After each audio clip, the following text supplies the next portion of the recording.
Governor Anne Kananu has once again been invited to appear before the Senate committee on Wednesday next week after she snubbed a similar committee meeting today. Kananu was expected to shed more light on the 794 payments which were made to advocates under her name. In a heated debate in the Senate Devolution Committee, senators wondered how Nairobi Acting Governor Anne Kananu snubbed the committee without even an apology. In certain matters. Indeed, today, we did not come to accuse the governor of Nairobi of any wrongdoing. What we are discussing is her contempt. Because if we come with clean hands, and if we come to act as a bridge between her and the Senate, the least she could have done was to tender apologies through the office of the clerk. And so I think for us the key thing here is contempt. We have not gotten to the substance of the issues that were raised by Senator Manga. Many counties actually are doing this to pilferage public funds. We have a client on the table already, that is Ms. Anne Kananu, who by her very actions today, Anne Kananu, who by her very actions today confirms that there is something she's hiding. That's why she chose to run away instead of coming to explain herself before the Republic of Kenya through its representatives here today. Here, it is not about Nairobi County and the acting governor. It is not about the individual of the acting governor.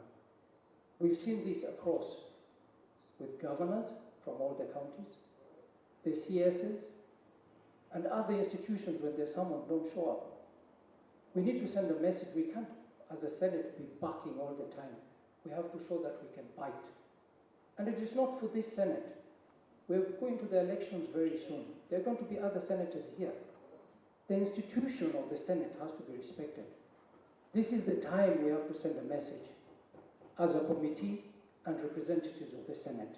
Kananu was expected to appear before the committee to shed light on payment of 795 million shillings made to various law firms which represented the county in courts, senators fearing this could be a new model for counties to embezzle public funds. Regarding the alleged illegal payment of legal fees to outsourced law firms by the Nairobi City County government, in the statement, the senators sought the following information: an outline of the reasons for paying law firms a total of 795 million out of the county's allocation of 2.5 billion meant for clearance of pending bills in 2018-2019, a statement on whether documentary evidence was availed by the law firms to support the payments made by Nairobi City County government, and a statement on progress made by the Ethics and Anti-Corruption Commission on investigations of the legal fees paid to lawyers for services by the Nairobi City County government during the 2018-2019 financial year. Further, senators wondered how the acting governor would touch pending bills budget despite of the county leading with huge pending bills. One thing that does not concern Nairobi County alone is something that cuts across. Even as we listen to this Nairobi issue, we should also collectively look at other counties and bring this matter to rest. Nairobi, I think, owes us a pending bill of almost 59 billion. That's a lot of money. And looking at the money that is going to the legal council, that is also a lot of money. So we need figures. All we need is figures, facts, and then dates. Also to set precedents that when you invited here, there will be no additional time for you to come.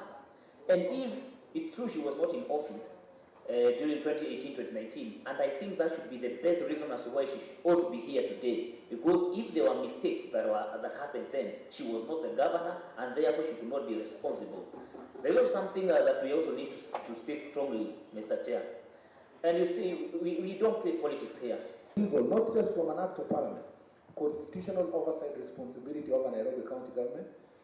The fact that the NMS boss is not here, the county government acting governor Anne Kananu is not here, is a serious contempt. But Mr. Chair, because we do not know reason, so that we don't appear to be a committee that only praises all the time the nuclear buttons. Not giving up on the matter, the committee has yet again invited Kananu to appear before the committee in 7 days' time. Elizabeth Motuko, TV 47.